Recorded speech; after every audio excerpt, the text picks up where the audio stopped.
Hello and welcome back to the Nasty Metal Production channel here at YouTube, and welcome to another album of the week. This is episode number 166, and today's episode is probably in a way kind of a surprise, even though I've mentioned this anyways on my most recent Nasty Metal podcast episode, that being episode number 26, which was the very special birthday edition of that one, which was released very late on Wednesday. Again, you probably were pretty much surprised I even announced this as a Album of the Week episode, but it's one of my personal favorite albums from this guy. It is How the Gods Kill, technically Danzig III, How the Gods Kill, from, well, Danzig. My God. And the thing is that the reason I chose this album is because of, since this was originally released through Deaf American Recordings on July 14th of 1992, that means this week, which will be this Thursday, it is going to reach its 30th anniversary. So that's one of the main reasons why I pretty much chose to do this album as a episode, is because so I can be able to celebrate just how great of an album this is, you know, and I think this probably is his best full-length album. I know some will say it will live by the first album, and I love the first album, but I think the reason why, and I'll go into more detail about why I think this is my favorite album from Danzig and everything. I'll go into all of that. So, without further ado, let's definitely talk about Danzig III, How the Gods Kill, from Danzig. So, before I really get into a lot of the information or slight background behind the third full-length album here, if you're familiar with Danzig, you probably know where he originally came from. He was the original singer for the Misfits, and then of course he left the Misfits to form Samhain, which was the producer to his solo stuff here, because again it had the sort of same feel of the Misfits, but it was a lot more heavier.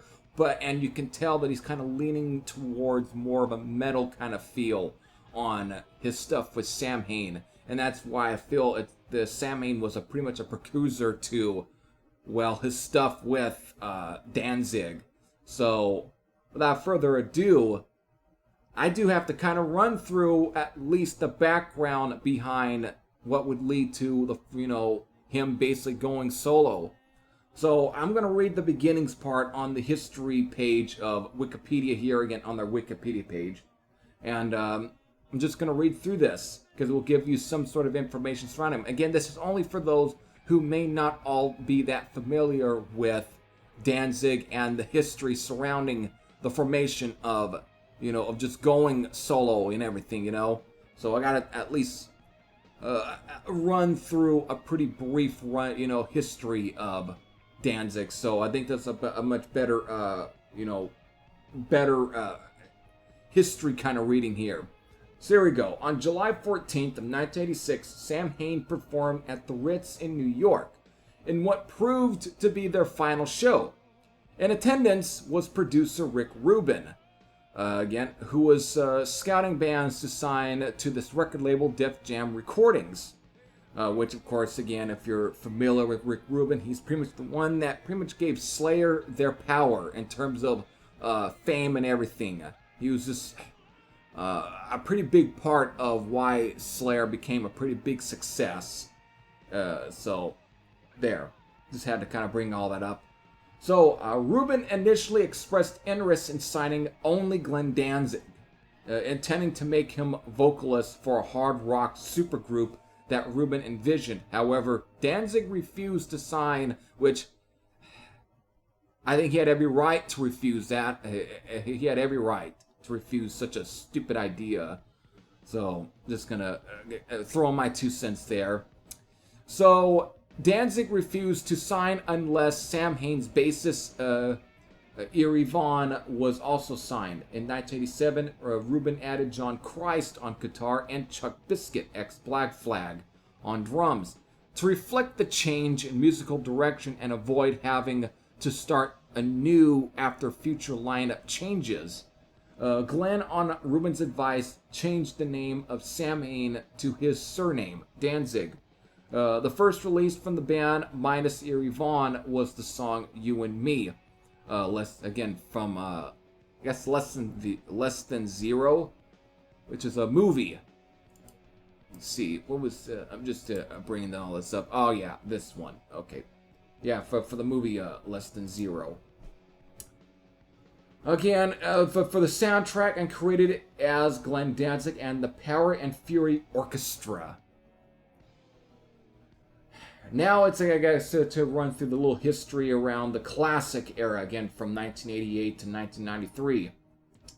In 1988, Danzig, of course, released his self-titled debut album on Deaf American, later renamed to American Recordings.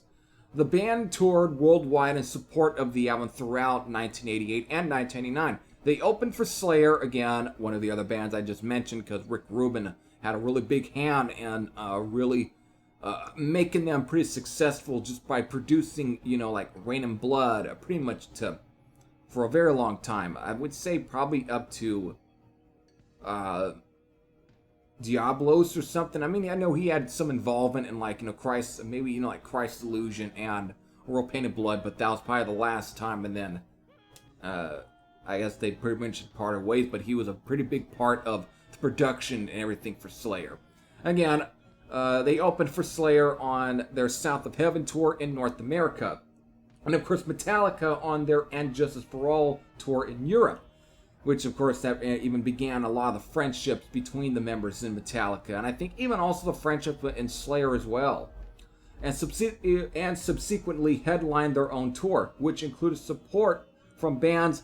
Funny enough, of all the ones I've seen here, Accept, it was one of the supporting bands. I'm surprised. I thought Accept would have been more of a headlining band in that regard, but, at that point, I can see why. Without Udo, I guess it just wasn't the same. Either way, besides Accept, Murphy's Law, Mudhoney, Armored Saint, Circus of Power, White Zombie, probably I think began some friendship there too between Rob Zombie and Glenn Danzig. Sick of It All and Carnivore, which again even probably started the friendship there with even Peter Steele. Again, Carnivore being another local New York band at that time. That's, of course, probably one of the last shows I think Peter Steele was doing under the Carnivore name before switching to Typo Negative. So Danzig is the band's best-selling album, having been certified gold in the United States in 1994 and eventually going platinum. Finally, in 1990, Danzig released its second album, Danzig II, Lucifuge. By 1992, Rubin's involvement with the band had waned. I wonder why.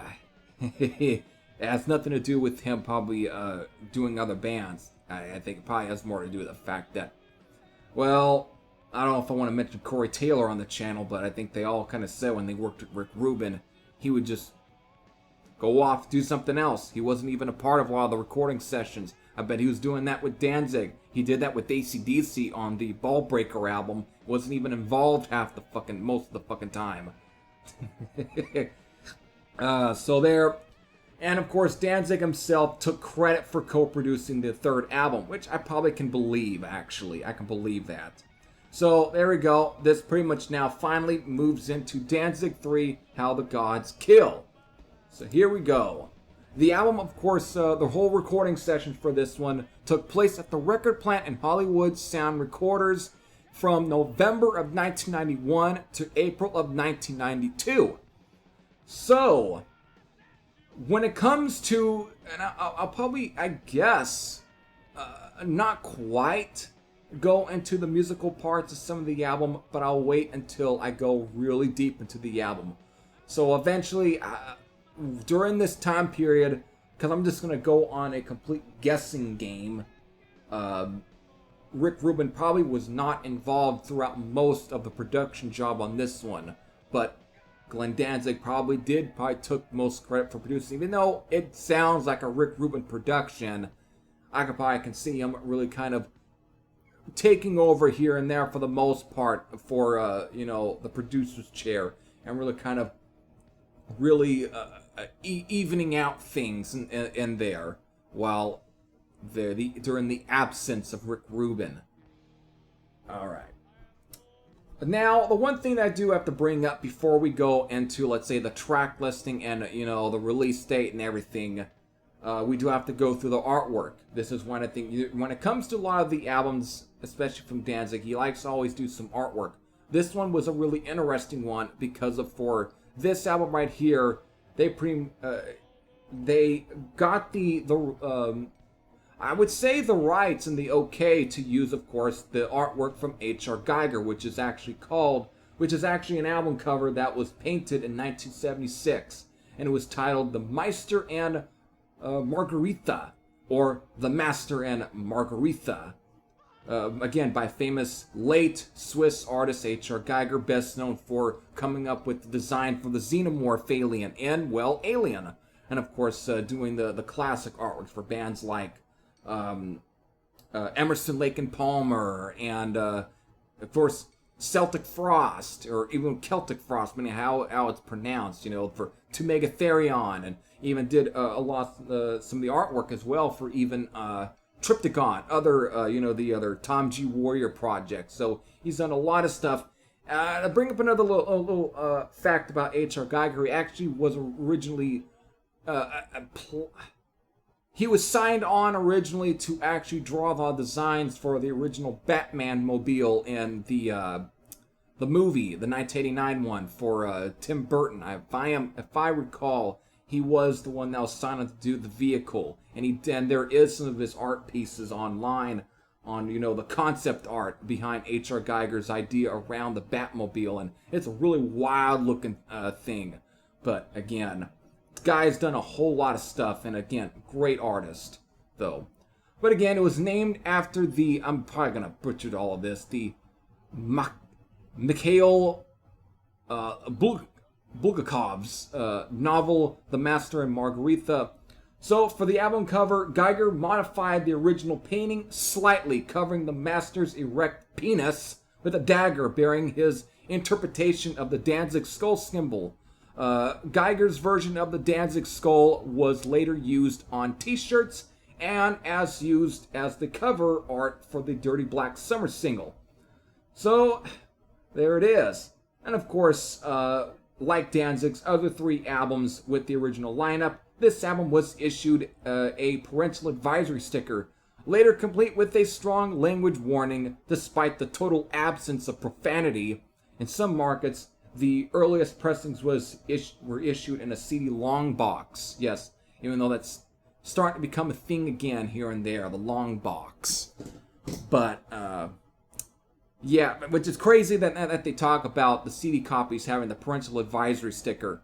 I don't know, but the copy that I've had since 2008, that I think was purchased at maybe Rasputin or Best Buy, or was it Circuit City when that was still a thing here in Fresno.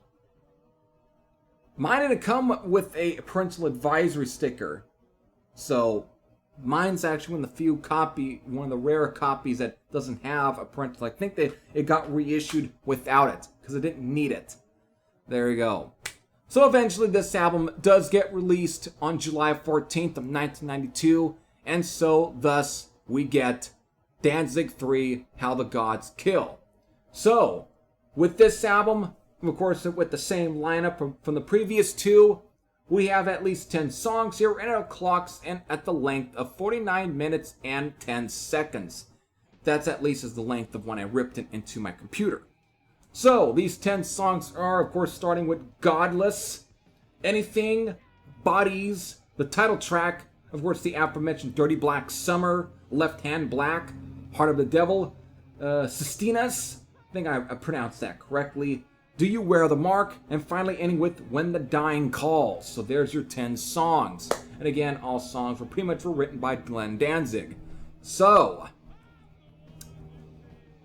before I really get into any of my overall, let's say, the years and the memories I have about just with the spinning and everything with how the gods kill, we need to definitely talk about the overall sound of the album, because of, if anyone was really familiar with the first album, you can really I mean, this is why I think when it came to this one, you can tell that Glenn Danzig had full control over this album right here. He had probably really full control over the overall stylings and the ideas and the compositions probably surrounding the songs on this one. And, you know, in comparison to the previous two, especially the first album from 1988, it's a lot more.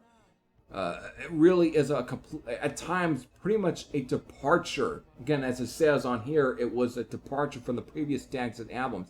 Because of, if you listen to the first Danzig album, if you were familiar with a lot of the other sort of non-metal acts that weren't Slayer that Rick Rubin had worked with, let's say, for example, like The Cult, for an example, you really could tell that he had a really big hand in with being one of the main, I guess, meisters, to use a word, since this was a word that's already been kind of used already in this video, surrounding the overall stylings of, let's say, some of his albums that he produced. He had a really big hand in kind of, you know, giving direction to what the band's supposed to what he envisions them to sound like on record. And if you are very familiar with Electric from The Cult, then you're probably going to be familiar with how the first Danzig pretty much came out. Rick Rubin has already stated plenty of times that he was a big fan of Back in Black by AC/DC, and he was a big fan of some of the stuff from Led Zeppelin. And so his ideas, all the times when he would produce and put these albums together, he'd be listening to one I guess, part of the room, Back in Black, but then on one part of the room, he'd probably be throwing on some Led Zeppelin to give him ideas on how the way the drums are supposed to sound on the record, how the guitar tones are supposed to sound on the record, and probably to give direction what a band's supposed to be. So that's, if you're already got that, then you know how the album for like Electric from The Cult and of course the self-titled Danzig album pretty much all turn out. Basically, the way to describe the first Danzig is basically a much more gothic, slightly doomier version of AC/DC's Back in Black. And you can tell that Rick Rubin had probably had a little bit of a hand in coming up with the song composition for that. And while Glenn Danzig is probably proud of what was released at the same time, after being very, very familiar with the stuff he's done on this one, and of course what he's did with like the Misfits and Samhain, that was probably a little bit uncharacteristic. This is why I really can believe that Glenn Danzig probably took full control over being a producer for this album right here, Danzig III, How the Gods Kill. I can believe it, because this sound is a completely different in overall tone. It is more doomier and way more gothic in its approach than anything before. And yes, there's a little bit of that slight kind of bluesy kind of affair kind of going on in these songs, but it's not like kind of, let's say, the style, you know, AC/DC pubby kind of rocky feel that you were getting on the first Danzig album. It's a lot more different. There's a little more of a more very Black Sabbath influence going on in a lot of these songs. You really can hear his love for like Black Sabbath more than you'll ever hear for, let's say, whatever, if he had sort of any love for, let's say, like a band like AC/DC or Led Zeppelin. It's way more sort of Sabbath influence with a lot of those Tony Iommi style riffing and sound, and especially his love for gothic literature and just overall lifestyle. It just has that atmosphere, and it really kind of really brings this record up as far as its approach. It's just, and its tack, everything is just out very great.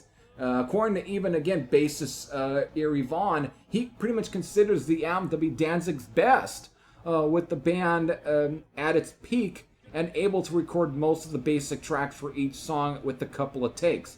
Even guitarist John Christ, again, probably the best fucking guitar player I think Glenn Danzig ever had, in my opinion, has noted here that how a lot of the time was spent perfecting the guitar sounds for the album. For the quieter moments on songs like Anything, Sestinas, and the title track, Christ used a Strat guitar that was previously played by, well, the legendary Jeff Beck. The titled song, How the Gods Kill, concerns a search for knowledge and an understanding of oneself. According to John Christ, that was a real tricky song to write and record. It has so many level jumps and changes in the sound of the guitar. I had to go from a very soft section to a very loud section to, an in-between section. If you listen closely, you can hear a hissing noise in the vocals in the intro because we were using a real noisy vocal preamp. We tried everything to get rid of it, but Glenn's performance was so good that we decided to leave it. The mood was just right. Again, a very raw recording in a way. It just turned out to be a very raw recording, and I can kind of tell that. I always kind of felt it was but the thing is, when listening to that and hearing that sort of vocal, kind of sort of hissing, and overall, I think it adds to the fact that this was a really analog recording and just makes it sound more, just more warmer. And not something that sounds, I guess, plastic like a lot of modern recordings these days. It just has a lot more of a straight warmth to it, too. It gives it something more different. And that's why I think people really gravitate a lot more of the earlier recordings, because it just has more warmth to it. It sounds more vintage. So I actually I think that's a really cool thing that was done on there. But great. So here we go. The song Sestinas was written during a drum track recording session. As John Christ recalled, we were in the studio recording drum tracks, and while we were on a break, Glenn picked up my guitar and started getting an idea for a song. Then I came up with a little chorus part, and in about an hour or two, we had the basic structure of the song. He wanted to have a Roy Orbison type of vibe with some timpani and keyboards. We used a old Fender amp with a vibrato on it, and we cranked up the vibrato to get those really big chords. It was perfect for that song. Again, Sestinas, along with probably How the Gods Kill, is one of the real few ballads on the album. Actually, one of the two. Actually, probably the pure ballad on the entire song. Anything kind of starts out kind of like that, or it's very kind of ballady, but as it kind of finally gets into it gets into a pretty cool kind of melodic hard rocker of a song. And it really took me years to really kind of appreciate the song Anything, but I ended up loving it. How the Gods Kill kind of is almost like a really dark, almost gothic power ballad, whereas Sestinas is more of a straight up gothic ballad in a way. And this is why I feel How the Gods Kill is where Glenn Danzig got full control over a lot of the ideas and sort of the songwriting on this one, and definitely coming up with the overall just the concepts and the idea for how this sound was supposed to sound. He really had at least full control over it in a way. Even though everyone had a hand in coming up with stuff, just that he had at least a clear direction of what How the Gods Kill is supposed to sound and is supposed to feel, and its atmosphere and everything. So this one, I think he had pretty good control over it. So the opening track, Godless, is about feelings of frustration caused by organized religion. I can believe that. Again, and also Godless, when I first heard that song, oh my god. Again, I had received, How the Gods Kill as a birthday gift back in 2008.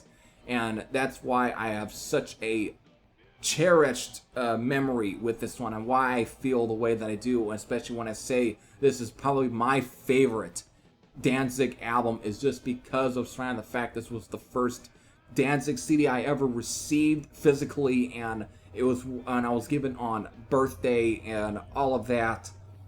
And I just had a whole, just years and years and years of just spending time and just cutting my teeth on this record. It was just one of my absolute favorite albums, and when I just first heard Godless for the first time, this is where I can tell that this is a bit of a different sort of album. This is a lot more heavier. It's more doomier. And you really can kind of hear his sort of love for the stylings of Black Sabbath, especially the Ozzy era.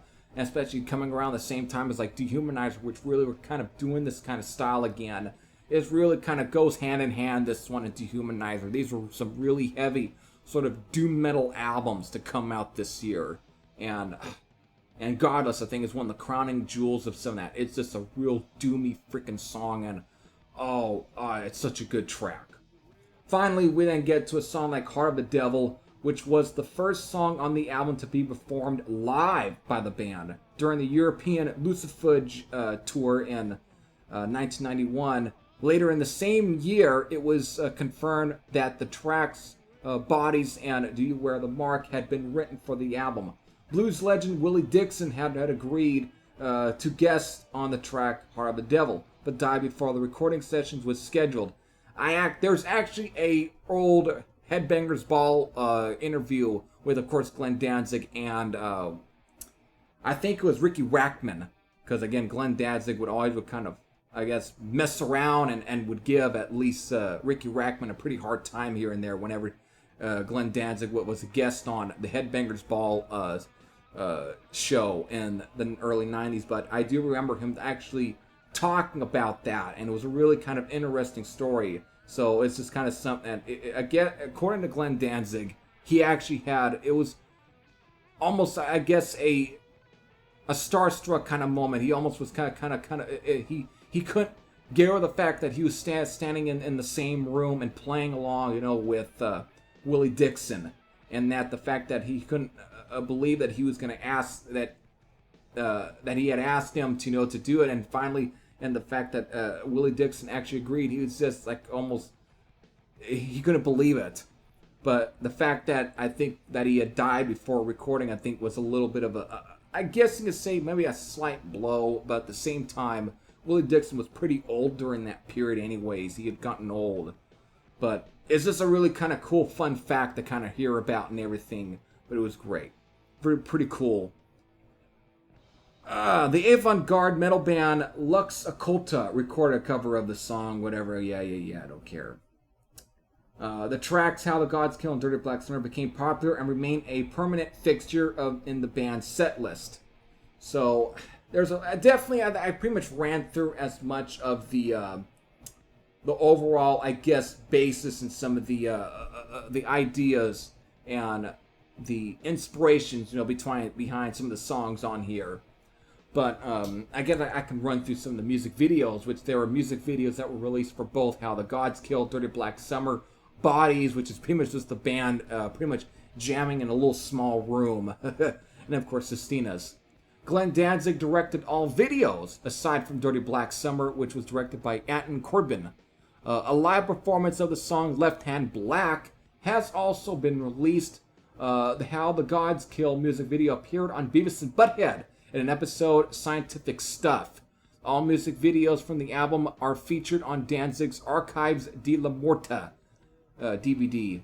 A documentary was filmed during the making of How the Gods Kill, though it currently remains unreleased. I actually would be curious on how that is. Probably could get some other sort of slight, small, other, I guess, interesting information probably about it. There probably would be some cool stuff in there, maybe here and there. I don't know. But again, there's just some really good freaking songs on here. Again, I also love Bodies, which is, again, which was previously mentioned. That's definitely more of a straight up kind of heavy, sort of bluesy kind of jamming number, and I love that track too. Was it Glenn Danzig pretty much said was it Ricky Rackman? That's one that stated that that's probably one of his best or favorite vocal performances from Glenn Danzig. I think he pretty much agreed with Ricky there. He really does kind of show off a lot of his sort of blues influences with that one. It's a really cool track too. I love also Dirty Black Summer. That's the song that actually sold me on wanting to get a copy of How the Gods Kill. I just loved it. It's just a great heavy riff. And I've always said plenty of times on the channel how it's just one of the sort of coolest kind of straight up heavy riffs on this album. This one really kind of plays around with that almost Tsunayomi kind of blues riffing there and there. It's just such a great track. I love it. Left Hand Black's another heavy number. Same goes for like Heart of the Devil, which kind of goes back to some bluesier numbers. But it's just, again, it has a sort of cool kind of atmosphere to it. Do Where the Mark is, again, one of the other sort of real heavy numbers on here. Then, of course, ending with When the Dying Calls. There's just so many freaking good songs on this one. I really can't tell you what is my, least favorite anything, because I just think it's a strong album on its own. It took me years to really appreciate songs like Sistina's and Anything, but the minute I started getting around to some of these songs, it's like that's when I really started to just really appreciate, to the point to where I'm just going to say it is easily my favorite Danzig album. There's just not really a dull moment on this one for me. Everything is just exciting as the previous song, or even when it comes to the next song. It's just as exciting as the other songs on the album. It's just so freaking great, and I love it. So, there it is. Eventually, I guess I can kind of bring up some other burp there. Some I guess, other small, interesting facts here. So here we go. Let me kind of where can I do? Okay, here we go. In the following year, the band released the Thrall Demon's Sweat Live EP, I guess. The Thrall Demon's Sweat Live EP, which contained several live tracks from the band's 1992 Halloween show, as well as 3 new studio tracks. The live version of Mother, a song from the first album, became popular on an album-oriented radio station, while its music video received considerable attention on MTV program shows such as Beavis and Butthead, Ed Banger's Ball, which I just previously mentioned, and 120 Minutes. The band were eventually awarded in the fall of 1994 with 2 gold albums for the exception sales of their first record and Thrall Demon's Sweat Live. The renewed popularity of Mother not only helped raise Danzig's profile in the music industry, but also saw the band starting to perform at larger venues such as arenas and amphitheaters. Or amphitheaters, whatever, which included headlining U.S. tours of bands like White Zombie, Caius, Type of Negative, and Godflesh, and then emerging acts like Korn and Marilyn Manson, as well as opening for Metallica and probably one of Glenn Danzig's favorite bands, Black Sabbath, which I've mentioned, and that's why you can tell a lot of the stylings and everything on How the Gods Kill. You really could tell that such a huge Black Sabbath influence was being heard on How the Gods Kill. I guess in a way that then leads into the slight industrial era, I guess, of 1994 to 1995. So again, that's where we get into, like, on October 4th, Glenn Danzig releasing Danzig IV, and that would probably be the last album with this lineup that began with the first album pretty much into 94 with that album right there. Because after that, some of the members were beginning to leave, and so issues and everything, drama, you name it, all that shit was coming up. So that's where I'm just going to end things right now. Again, How the Gods Kill, one of my personal favorite albums from Danzig, and again, it is great that it's reaching its 30th anniversary. It is a great album nonetheless. So with that, if you have any sort of memories surrounding this album, whether they be positive or negative, you can leave them in the comments section below. But if you have never heard can't speak right now. If you have never heard How the Gods Kill from Danzig, all I gotta do is, if you're pretty much are intrigued by what I've said about this album and you like, very Black Sabbath influenced or gothic doom metal and shit, I would say go out and find it. It's not that difficult to find. It's been repressed here and there. It shouldn't be that difficult to find on Amazon. You probably can find it at your local record store if you have a rasp in it, or maybe still an open FYE, but it depends on if they've closed all areas, around the states. I know the one closed here in Fresno, but I know there were some places in the United States that still probably had one open. But it depends. But you probably at least have some sort of local record store that probably has a CD section where you can find it. Because if you were to find this one on record, good luck. That's all. I'm just going to leave it right there. So there it is. Hope all of you enjoyed. This is Heavy Thrash I Sing. I'm out. And I'll see you all later. Take care, everyone.